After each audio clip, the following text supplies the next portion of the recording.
Hello YouTube, this is a little video that I just figured out. It's like this cool glitch on Dome.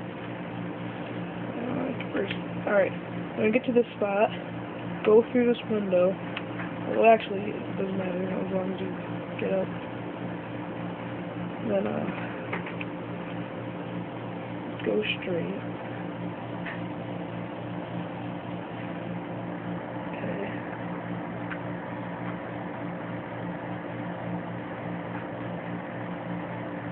When you get to this spot, it's like this cool glitch.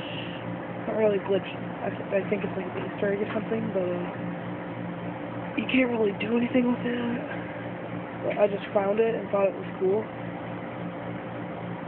And I'll tell you how to figure out when you've reached the part once I get there.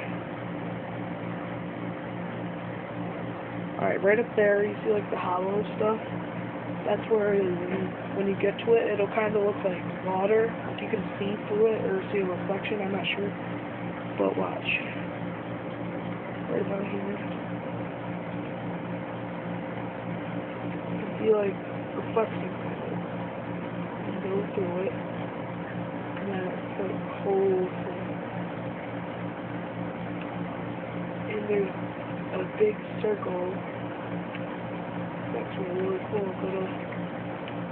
Thanks for watching. Please comment or subscribe, and hopefully I get a lot of views. Thanks.